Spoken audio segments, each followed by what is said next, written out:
Magandang gabi po sa atin lahat. Ganon din po sa mga nanonood sa FB Live. Good evening.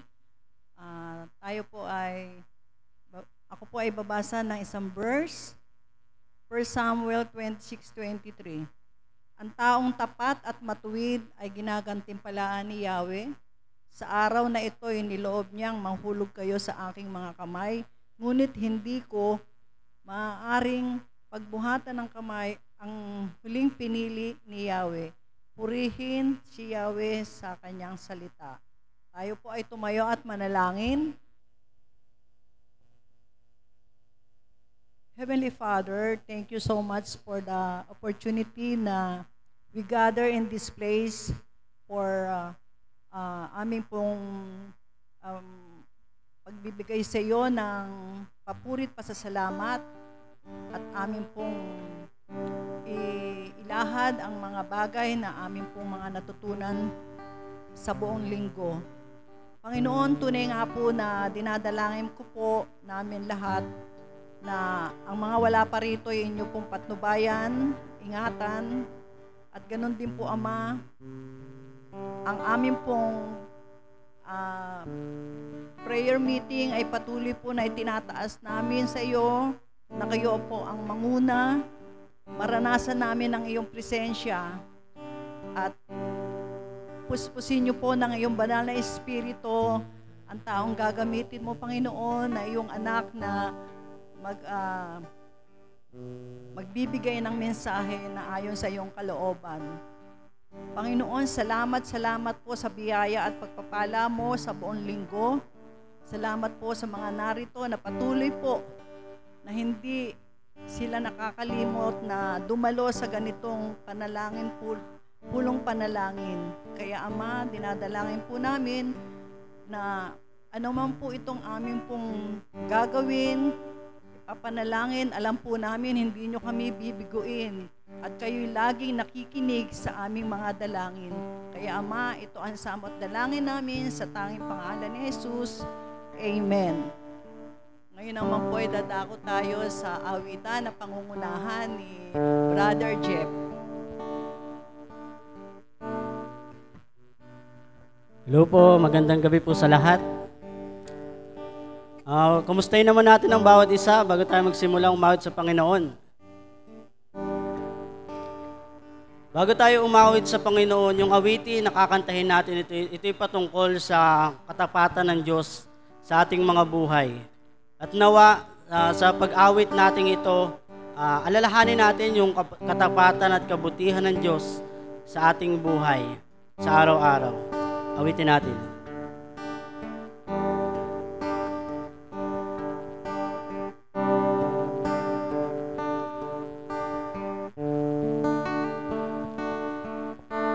You're forever in my life.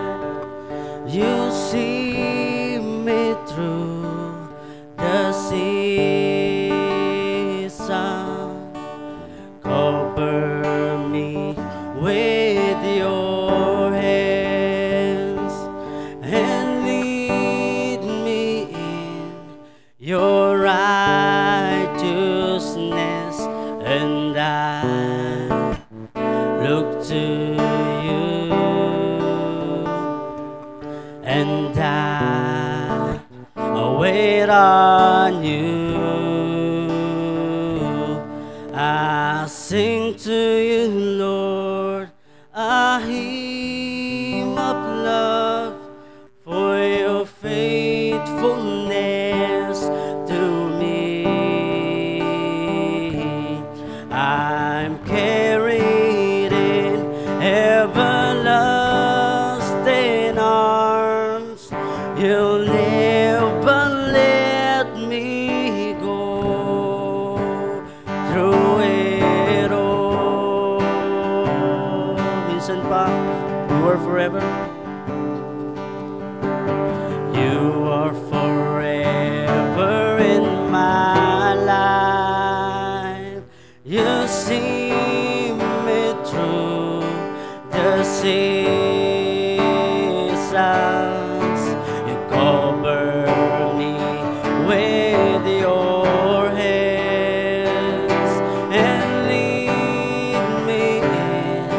your righteousness, and I look to you, and I wait on you. I sing to you, Lord, a hymn of love for your faithfulness to me. I'm carried in everlasting arms. You'll never let me go through it all.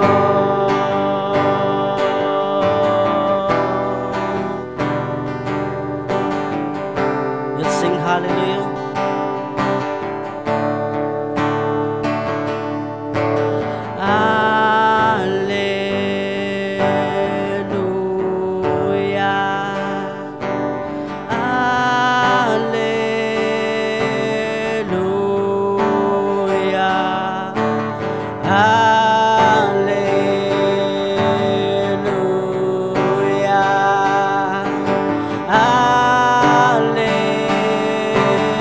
Sing hallelujah.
Everlasting arms, you'll never let me go through it all.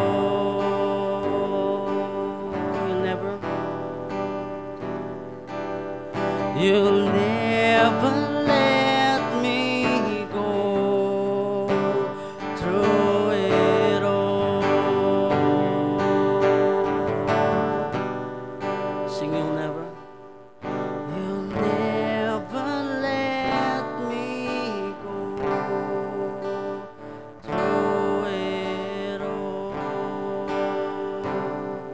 Yes, Lord, salamat, Panginoon, sa katapatan mo sa amin, Panginoon, at sa pagpapatuloy natin na umawit sa Kanya, at naway sa kahit na anuman ang nangyayari sa atin sa mundong ito, na tayo'y tumingin sa Kanya, na si Jesus lang yung ating kailangan sa bawat oras, sa bawat minuto, maging segundo ng ating mga buhay. Patuloy tayong umawit. Oh, be my anthem,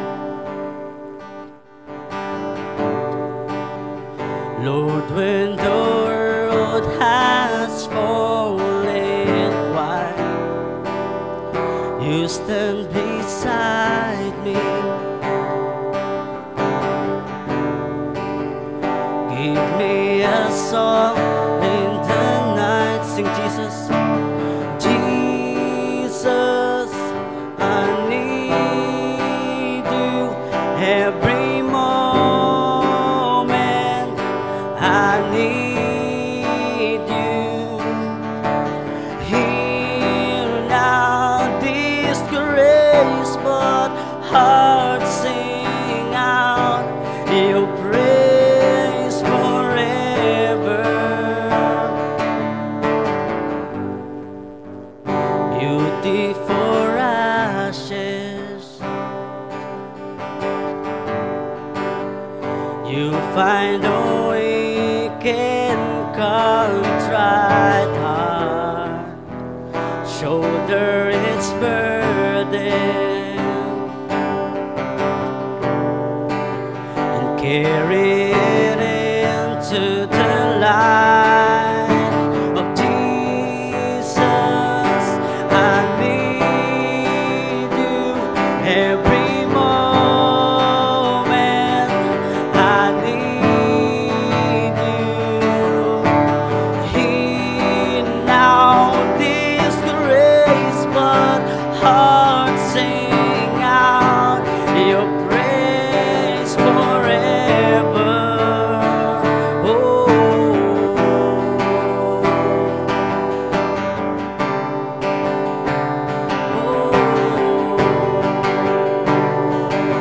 sing, remember, love, remember mercy. Rise before me, rise behind me. Your love and kindness has never failed me. Rise before me, rise behind me. Remember love, remember mercy. Rise before me, rise behind me. Your love and kindness has never failed me. Rise before me, rise behind me. Remember love, remember mercy. Rise before me, rise behind me.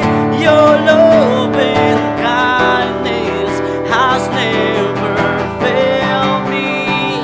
Rise before me, rise behind me. Jesus, I need you every moment. I need you. He now disgrace, but heart sing out your praise forever. Oh, sing Jesus. Jesus, I need you every moment. I need you. He now disgrace, but heart sing out your praise forever. Remember love, remember mercy. Rise before me, rise behind me. Your love and kindness has never failed me. Rise before me, rise behind me.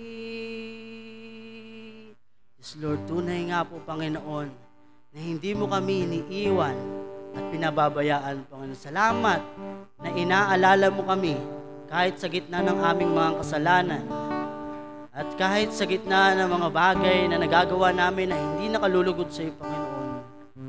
Yung kagandahang loob mo para sa amin ay laging nariyan para patawarin kami sa aming mga kasalanan, Panginoon. Tunay nga po na ikaw ang aming kailangan sa buhay namin ito, Panginoon. At wala nang iba pa sa mundong ito na kailangan namin kundi tanging ikaw lamang. Salamat po, Panginoon, at sa pagpapatuloy namin, patuloy niyo po kaming gabayan sa oras na ito. Nawa ang iyong banal na Espiritu ang siyang mangusap sa bawat isa sa amin, Panginoon. Salamat po sa oras na ito sa pangalan ni Jesus. Amen.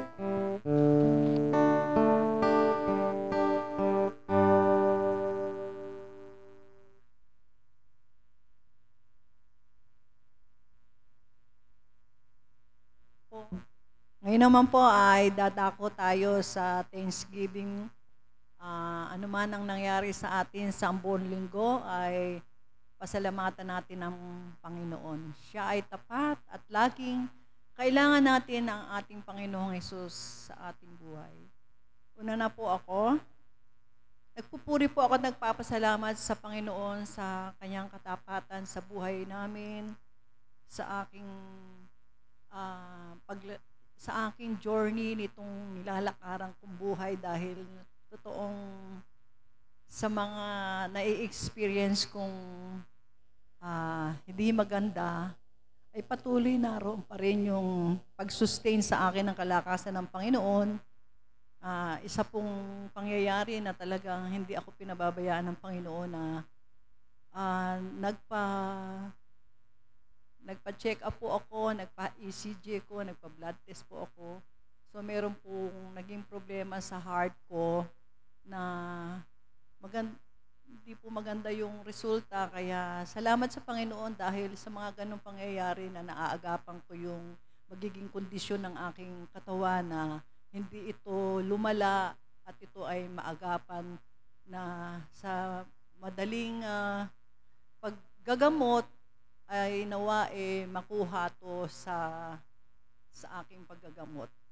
Kaya pinupuri ko at pinasasalamatan ang Panginoon at nawa patuloy po na gamitin din po niya ako sa amanda ko ako maapak, mapunta, na nawa yung kanyang salita ay aking maibahagi. Kaya salamat sa Panginoon.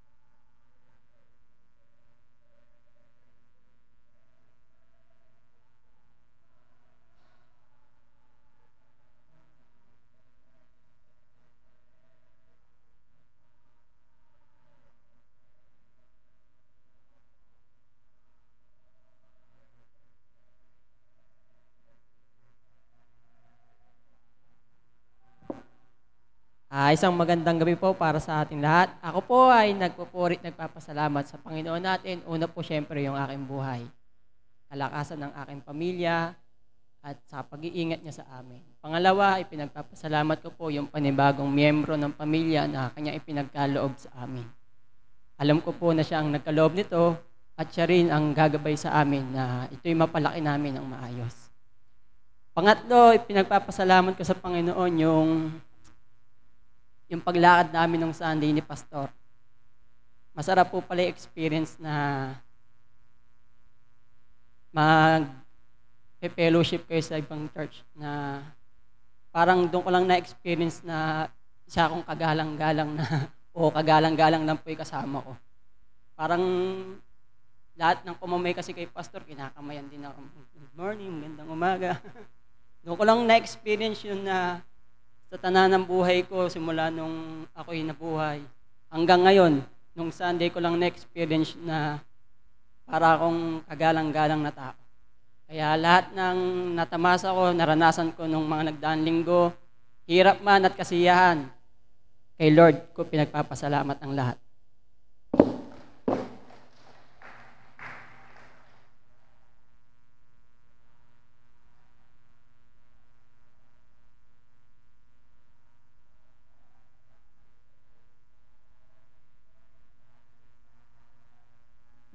Magandang gabi po sa ating lahat. Ako rin po ay nagpupulit na papasalamat sa Panginoon. Sa Sunday School po namin, ang dami pong bagay na natututunan po namin kung ano po yung katayuan po natin sa harap ng ating Panginoon. Na sa kabila po ng mga pagkukulang natin, kasalanan natin, sa pagiging marumi natin sa harapan niya, pero ang Panginoon patuloy na mabuti at tapat sa atin na hindi niya tinitingnan yung mga nagagawa nating kasalanan, kundi yung pagsusumamo natin sa kanyang harapan dahil ang Panginoon ay likas na mabuti at ang pag-ibig niya ay nararanasan natin. Salamat sa Panginoon sa maraming bagay na pinapahayag niya sa akin na napakapalad ko dahil anak ako ni Lord at ang lahat ng bagay mapagtatagumpayan ko. Salamat sa Panginoon dahil napunta ako dito sa Baliwag Alliance Church at patuloy na lumalago sa biyaya ng Panginoon. Sa Diyos po ang papurit pasasalamat.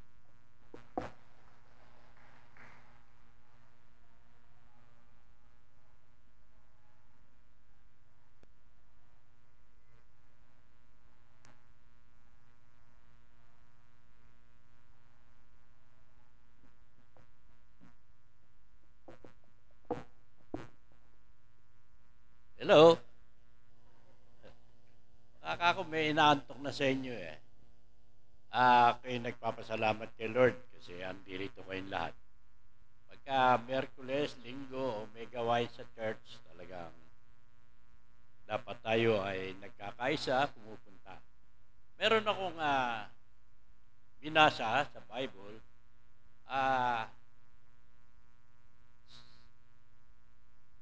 Ito yung makita sa Old Testament. Sino yung babae na nagkaanak at namatay? Pero, ginamit ng Lord si Elias. Sa Old Testament yun, di ba? At sa pamamagitan ng Panginoon, sa paggamit niya kay Elias, ay nabuhay yung bata. Anak ng isang balo. Sa New Testament, sinong balo naman ang namatayan ng anak na lalaki at nang ito'y ililibing na, nakita ni Jesus. Nang makita ni Jesus, nahabag siya doon sa babae dahil ang daming nakipaglibing. Alam mo naman yun, pagka nililibing doon, hindi naman ataw lang dala-dala, kundi parang nakabalot lang siya. O parang duyan na nakahiga sa isang parang papag, pinapasa ng 4 na lalaki. At nagdaan yun sa harapan ni Jesus Christ. Sabi sa kanya ni Jesus Christ, huwag ka nang umiyak, babae. Tapos nilapitan niya. Nung lumapit siya, huminto yung may dala ng patay. Sinabi niya, binata, makinig ka sa akin. Bumangon ka. Bumangon. Basahin niyo yung Lucas 7, verse 11 to 15. Anduro yung kasaysayang yun. Ibig lang sabihin nun, si Jesus, I am the way, the truth, and the life. Kaya tayong lahat, yun ang pinananaligan natin. Panaligan natin na talagang makapangyarihan ng Diyos natin. May problema ang bansa natin, nagkakagulo na. Pero may reason si Jesus Christ yan. Kaya manatili tayong nanalangin. Thank you.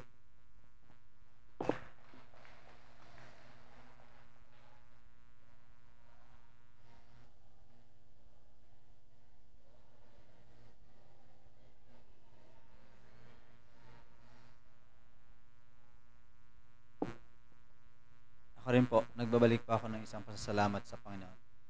Sa isang taon na sinamahan niya ako ng September 21 po ay nag-birthday pa ako. Kaya 25 na po ako ngayon. Kaya 52 po, binaliktad ko lang. Salamat po sa Panginoon sa isang taon na nakalipas na marami mga pagsubok. Pero yung mga pagsubok na yon ay lalo ko siya nakilala, lalo akong nagkaroon ng aral na sa tuwing may mga pagsubok ay natuto ako lalong lumapit sa Kanya. Kaya salamat sa Panginoon. Doon naman sa mga favor na binibigay niya, thank you. Sa mga tao na ginagamit niya, na isa-isahin, lalo na po yung Pamilya Alliance. Maraming salamat, Bagong Pamilya, sa pagyakap nyo sa amin, sa pagpupup nyo sa amin, sa yaman. Lagi kayo nandiriyan. Salamat sa mga nagtuturo sa amin, mga teacher namin. Salamat sa pupuyat nyo para pag-aral, para ituro sa amin, sa mga pastor, sa lahat ng mga leaders, sa lahat ng mga nandirito na nagbibigay ng oras para ipanalangin kami. maraming salamat sa inyo. At sa Diyos ang kapurihan.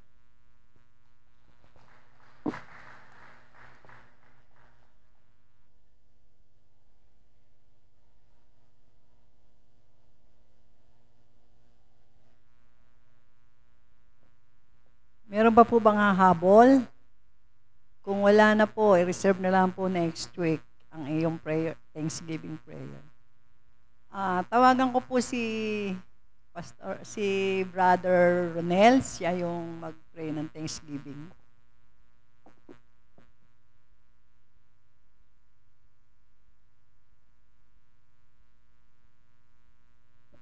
Gusto ko rin po magpasalamat sa Panginoon sa nakaraang linggo na ito. Una po sa kanyang pag-iingat sa akin sa patuloy na pagkakaloob ng kalakasan at katyagaan. Naisama ko po sa prayer ng family during our devotion, yung struggle ko po sa isang section.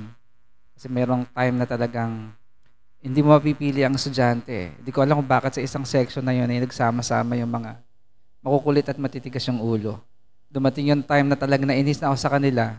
Hindi naman po tayo pwedeng magmura o ano pa man.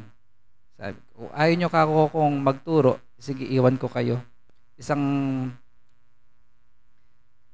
ano po yon, so isang period yon, iniwan ko sila. Batahimik sila nung balikan ko. Tapos nung sumunod na araw, ganun pa rin ginawa ko, nakatayo lang ako at nag-iwan ng gawain sa kanila. So talagang yung pagpipigil, kailangan talaga no? Sinusubok ako ng Panginoon sa bagay na iyon. Napaka-impatient ko rin po kasi, pero yon, salamat sa Panginoon sa kanyang katyagaan sa akin. So, hanggang sa prayer ko po, sinasama ko sila. And then, kanina, at nakita ko po yung pagkilos ng Panginoon. Isang bagay din po kung bakit na-share ko ito, sapagkat isang pagkakataon yon para ma-share ko sa kanila yung gospel. So, salamat sa Panginoon sapagkat mayroong opportunity na katulad ng ganoon para maihayag ko ang salita ng Panginoon. Isa rin pong bagay ay si Russell. Si Russell ay nagkaroon ng sakit sa puwit Kami, palibhasa siya ay nag-aaral. Nang pag-nursing sabi niya ay baka daw ano yon, ang tawag doon, hemorrhoid o yung ganon. So sabi ko, katabaan mo kasi yan Alam mo yung mga matataba talaga nagkakaroon ng ganyan. So ito na kami, diniagnose na namin na hemorrhoid yun. So nagpa-check up siya, kasi naman kasi magpa-check up. At sabi namin sa doktor, hemorrhoid po. Ayan. So ang doktor naman, nakita yung picture. At sabi niya, oo, hemorrhoid nga. Nagbigay ng maraming gamot. Until siguro mga ilang araw, nakita niya, Papa! Sabi niya, mukhang pigsa. Mukhang pigsa. Yun lang, ganun lang. Yung doktor nasuwi namin na yung kanyang opinion. So, yung whatever, ano man yun, pero tiyak na naging pigsa nga iyon. So salamat sa Panginoon sa kanyang pagpapagaling. Ginamit, hindi ko alam kung yung gamot ay nakatulong dun sa pigsa, pero gumaling na po ang anak ko dun sa kanyang pigsa na iyon. So salamat sa Panginoon sa kanyang pagpapagaling. Nais ko pong hilingan ng lahat na tumayo. Tayo po yung manalangin. Dinadakila ka namin, O Diyos, tunay na po na kay buti mo sa aming buhay. Sa lahat ng kaparaanan, sa mga bagay na hindi namin maipaliwanag, kung ang aming mga puso ay sa iyo lamang nakalaan, kung aming mga kamay ay suko na sa maraming mga bagay, ito yung mga hinihintay mo sa amin. Yung bang ipagkatiwala po namin ng buong buo sa iyo ang mga bagay at pangyayari sa aming buhay. Maging yung sarili namin na kung minsan ay hindi namin maintindihan at hindi namin makontrol. Ngunit kayo ang Diyos na makapangyarihan na kumikilos upang ang mga bagay na ito sa amin ay inyo pong mabigyan ng kalunasan. Salamat po, Panginoon, sa mga pagsubok na dumadaan sa aming buhay. Sa pamamagitan ng ganito, mas lalo kami kumakapit sa iyo. Mas lalo pang nakikita po namin yung aming limitasyon, yung aming kasalanan, at kayo lamang po, Lord, ang aming pag-asa sa lahat ng ito.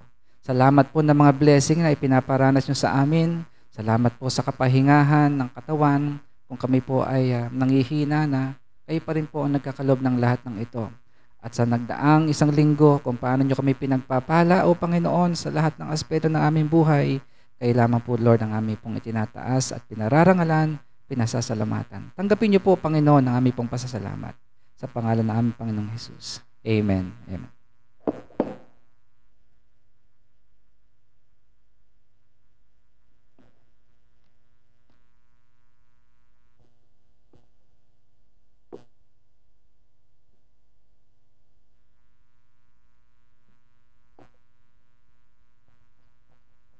Isang magandang gabi po sa bawat isa. Good morning po sa ating lahat. Natapos na po yung ating tema sa buwan ng Setyembre at tayo po ay magsisimula sa panibagong serye ng ating pag-aaral sa buong buwan ng Oktubre, Tell the Story. Ang nais pong iparating sa atin ng ating pong tema sa buwang ito na tayo po ay nakakilala sa Panginoon, tayo po ay naligtas, hindi po para maupo lang tuwing Sunday. Tayo po'y nakakilala sa Panginoon, tayo po'y tumanggap sa Panginoon, hindi lang para makinig tuwing Wednesday. Tayo po ay naligtas at nakakilala sa Panginoon upang ibahagi rin sa iba yung kaligtasan at pag-ibig ng Panginoon na atin din pong naranasan. According doon sa awitin, as a hymn na inawit ni Joshua nitong linggo, ang sabi po doon sa hymn na yon, I wonder, have I done my best for Jesus? Ang sinabi po niya sa dulo, I know the Lord, my Lord, expects the best from me. Mula nang tayo'y tumanggap sa Panginoong Jesucristo, kung maaalala po natin kung kailan tayo tumanggap, mula noon, naitanong po ba natin sa ating mga sarili, nagawa ko na ba ang best ko para sa Panginoon? Kung ang sagot po natin ay oo, sa paanong paraan po natin ginagawa yung best na yon? Kung ang sagot natin ay oo, yun po ba ay nagpapatuloy or natapos na nating gawin yung best natin sa Panginoon? At kung ang sagot naman natin, no, hindi ko pa nagagawa ang best ko sa aking Panginoon, ang tanong sa atin ngayon, may balak po ba tayong gawin yung best natin para sa Panginoon? Ang sabi po ni Pablo sa 2 Timothy chapter 4, As for me, my life has already been poured out as an offering to God. The time of my death is near. I have fought the good fight. This is very familiar verse. I have finished the race. I have remained faithful. Ang sabi niya sa verse 7, pinagbuti ko ang aking pakikipaglaban. Natapos ko na ang dapat kong takbuhin at nanatili akong tapat sa aking pananampalataya. Sabi ni Pablo, kung best lang ang ating pag-uusapan, yes, nagawa ko na ang best ko sa Panginoon. Ang tanong lang, sa paanong paraan? Meron po siyang tatlong sinabi sa verse 7. Una, sabi niya, pinagbuti ko ang aking pakikipaglaban. Pakikipaglaban sa ano? Ang salitang fought po ay nagmula sa Greek word na ang ginamit ay agonizomai. Ibig sabihin, engage in conflict. Ito po ay ang pakikipaglaban sa struggle ng laman. Alam ko po, ako'y naniniwala, lahat tayo nag-struggle ngayon sa ating mga laman. Ang sabi niya, yung napagtagumpayan niya lahat ng struggle hanggang sa huling araw o sandali ng kanyang buhay. Sabi ni Pablo, simula nung ako'y tumanggap kay Kristo, nagkaroon din ako ng maraming struggle pagdating sa laman. Kung tayo, sabi niya, kung kayo nag-struggle, ako nag-struggle man din. Pero sabi ni Pablo, lahat ng struggle na ito, pinagbuti kong labanan. Nilabanan ko sa pamamagitan ng banal na Espiritu. Sabi niya sa Romans chapter 7, wala dyan, sabi po niya, hindi ko maunawaan ang aking sarili, sapagkat hindi ko ginagawa ang gusto ko. Sa halip, ang kinasusuklaman ko, ang siya kong ginagawa. Yun yung tinutukoy ng laman. Kung ano daw yung mga bagay na dapat niyang gawin, yun yung hindi niya ginagawa. Pero yung mga bagay na hindi dapat gawin, yun yung ginagawa niya. Yun po yung pinag-aralan nitong nakaraan, yun po tinatawag nating pita ng laman. Pero ang lahat ng ito, sabi ni Pablo, kahit man ako ay nag-struggle sa iba't ibang temptation sa buhay, pinagbuti kong paglabanan ito sa pamamagitan ng banal na Espiritu, pagsunod sa salita ng Diyos. Sinasabi ni Pablo na masasabi lang natin na ang ginagawa natin ngayon sa buhay natin ay best para kay Lord kung ating pinagbubuti ang ating pakikipaglaban sa ating laman. Kung ating pinagbubuti ang ating pakikipaglaban sa mga struggles natin ngayon, doon lang natin masasabing, I'm doing my best for Jesus. Kung hindi, siguro hindi pa yung best natin kay Jesus ang nagagawa natin ngayon. Kasi si Pablo, merong struggle, katulad natin, meron siyang struggle, pero sa kanya, pinagbubuti niya. Sa atin, baka nag-e-enjoy pa tayo sa struggle ng ating laman. Masasabi lang daw natin na we are doing our best to Jesus kung pinagbubuti natin ang pakikipaglaban sa ating laman. Pangalawa, ang sabi niya, natapos ko na ang dapat kong gawin. Alam niyo po, sa first century, ang mga Romano, meron po silang tinatawag na Olympic Games. So matagal na pala itong Olympic Games. At ang mga kalahok sa Olympic Games na ito ay nagtitraining ng 10 buwan. Sa amin sa Basi Prisa, 1 month lang eh. Sa Olympics, 10 months. O sa amin, madali lang. At dahil pamilyar dito ang mga taga-Korinto, kasi sinulat niya dito sa mga taga-Korinto eh, ito ang ginamit niyang analogy. Ang sabi niya, sa isang paligsahan, lahat pwedeng tumakbo. Sa isang competition, lahat pwedeng mag-join. Pero ni-remind ni Pablo na ang tanging makakakuha lang ng gantimpala ay ang taong makakapagtapos ng karera. Kaya ang encouragement niya, finish. You should finish finish the race. Kailangang tapusin natin yung ating takbuhin. Sabi ni Pablo, iba ang paligsahan sa labas sa paligsahan ng mga Kristiyano. Tayo bilang mga Kristiyano kasi, hindi tulad sa labas, ibang gantimpala ang ating tinitignan. Ang gantimpala na nagmumula sa Panginoong Jesucristo. Alam niyo kung anong gantimpala yon? Na dumating ang panahon na sasabihin sa atin ng Panginoong Jesucristo, good job, my good and faithful servant. Yun ang gantimpalang tinutukoy ni Apostol Pablo. Kaya sinabi niya na tapos ko na ang dapat kong takbuhin. So sa atin ngayon, patuloy pa tayong tumatakbo. Wala pa naman siguro sa atin dito na malapit na sa finish line. So ibig sabihin, marami sa atin ngayon, lahat tayo ngayon na nandito, bata pa naman yung iba, no? So marami pa sa atin dito, papunta pa lang sa finish line. Kaya ibig sabihin, hanggat wala pa tayo sa finish line, hindi pa natin masasabing, I have done my best for Jesus. Kaya sinasabi din po ni Pablo, sabi niya, natapos ko na ang dapat kong takbuhin. Sinasabi niya kay Timoteo, sabi niya, binigay ko na lahat ng effort ko sa pag-share ng gospel. Pero kayo na nabubuhay pa at mahaba pa ang inyong buhay, masasabi niyo lang na binigay niyo yung best niyo kay Lord kapag kayo'y nakabahagi ng salita ng Diyos sa ibang tao.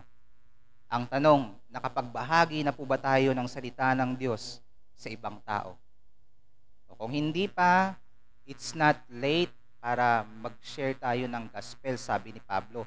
Hanggat tayo'y nabubuhay, meron tayong pag-asa na magbahagi ng salita ng Diyos. In that way, maipapakita natin sa Panginoon that we are doing our best to Him. Kasi kung wala tayong ginagawa, paano naman natin masasabi na I'm doing my best for the Lord? Nakaupo lang tayo tuwing Sunday, nakikinig lang tayo tuwing Sunday.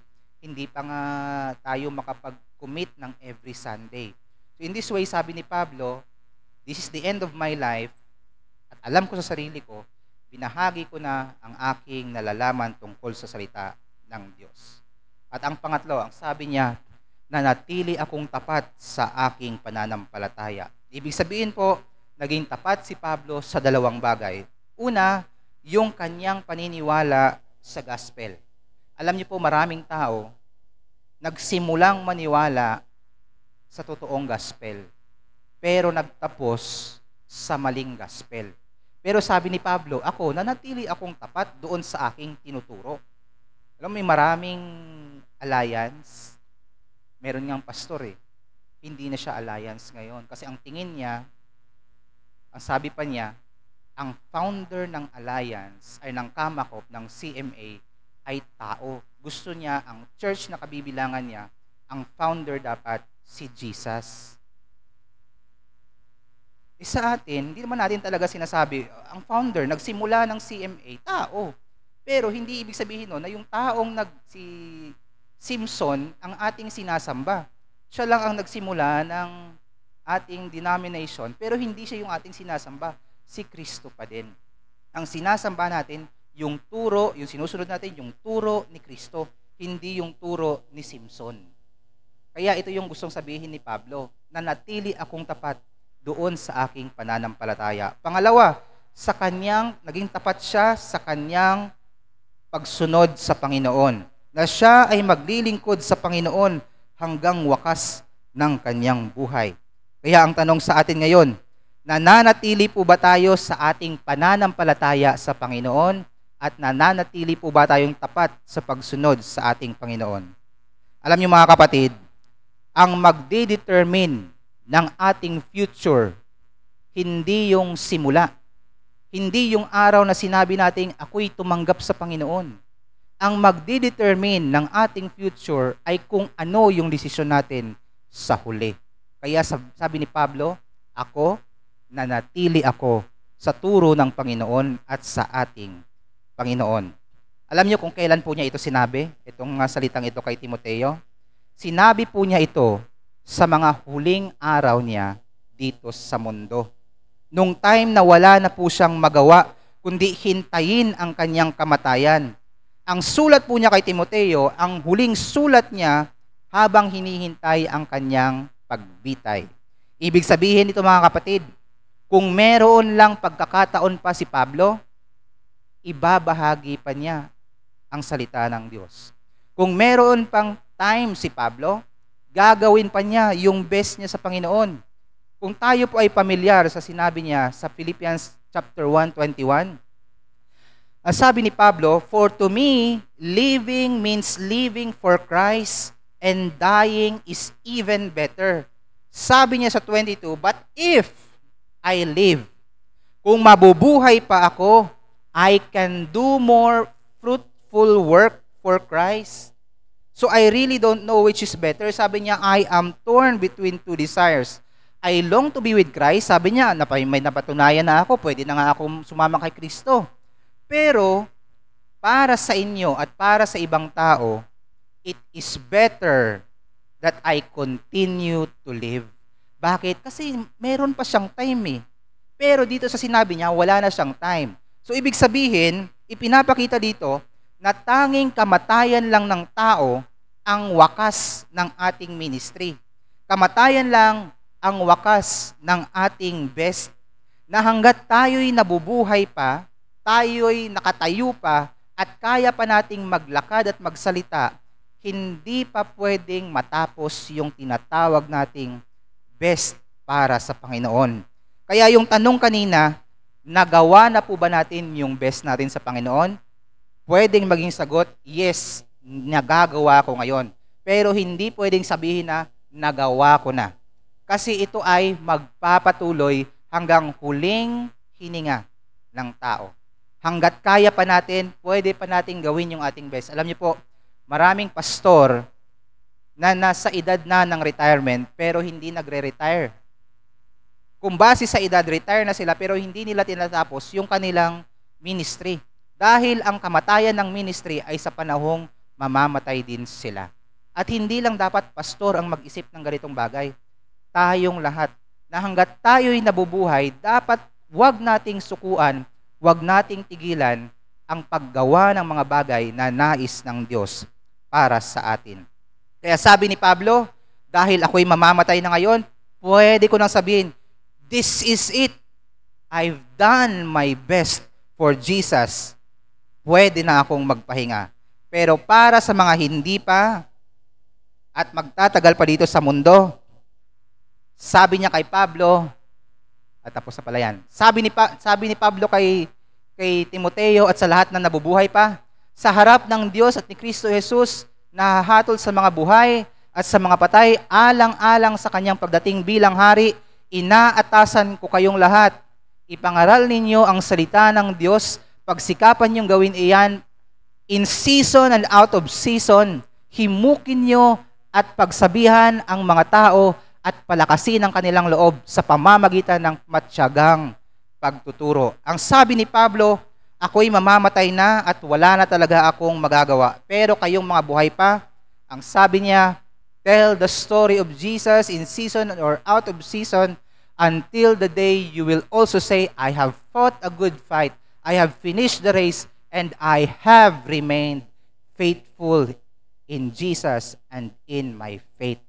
Kaya ngayon, sa ating lahat na nandito ngayon, meron po akong tanong na gustong iwan sa inyo. 3 bagay. Una, pinagbubuti ko ba ang aking pakikipaglaban? Pangalawa, matatapos ko ba ang dapat kong takbuhin? Pangatlo, nananatili ba akong tapat sa aking pananampalataya? Magandang gabi po sa bawat isa.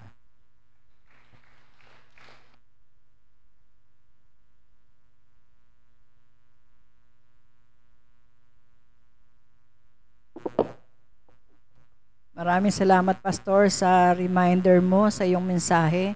Ngayon naman po ay tayo ay bumilang at dadako po tayo sa prayer focus 1 to 4.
prayer partner niyo, pwede na po kayong bumalik sa kanya-kanyang upuan.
Panalangin po natin ang ating offering.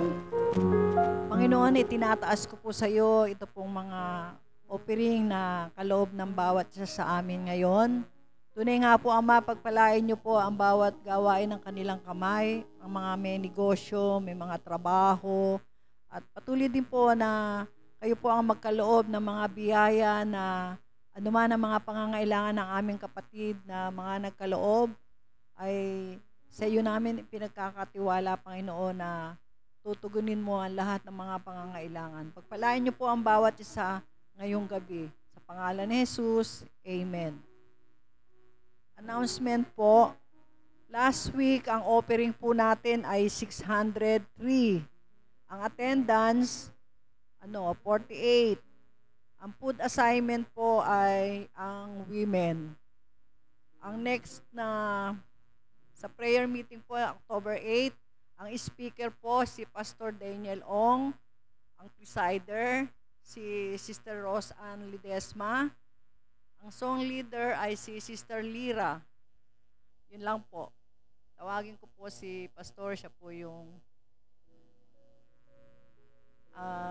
closing prayer. Pastor Daniel Ong.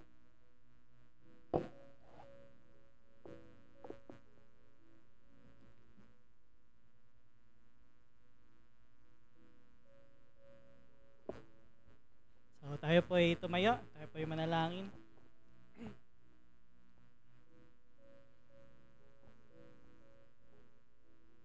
Aming Diyos, Amang nasa langit, kami po ay nagpapasalamat sa inyong kabutihan po sa aming mga buhay. Salamat po sa inyong pag-ibig na siyang nag-iisa sa amin na mag-worship, na nagpupush sa amin, mag-encourage sa amin para ikwento ang inyong kabutihan, inyong pag-ibig sa amin na kayo po ay naparito sa lupa. Kayo po ay nabuhay, namatay, at muling bumuhay, nabuhay, umakyat sa langit upang kami po ay maligtas. Itong pag-ibig na rin po ito ang siyang ibabahagi po namin sa aming pamilya, sa aming mga kaibigan, sa mga tao na sa paligid namin upang mas marami pa po ang maligtas, upang mas mabilis po ang kumalat ang inyong mensahe ng pag-ibig para po sa lahat. Panalangin ko po ang mga kapatid namin na nilindol. Panalangin ng Panginoon na kayo patuloy na mag-ingat po sa mga tao doon. Bigyan niyo po ng comfort yung mga taong namatayan, mga taong nagkaroon ng trauma sa pangyayari po, mga taong nawalan ng pamilya, nasirang negosyo, nasirang bahay. Kayo po magsilbing shelter nila sa panahon ito. Mga Panginoon, magsilbing daan ito upang mas marami pa ang magkaisa, magtulungan po. Na kahit yung government po namin ay nagkakagulo ngayon, pero kami po ay nagkakaisa sa pananampalataya, nanalangin sa bawat isa upang kami lahat po ay mailigtas. Kami lahat ay mabalot ng pag-ibig ninyo. We pray po sa bawat members ng Baliwag Alliance Church. Nawang magsilbi kaming ilaw, magsilbi kaming asin sa mundo. Pagpalain niyo po ang bawat isa. Ito ang aming dalangin sa pangalan ni Jesus. Amen. Magandang gabi po sa ating lahat.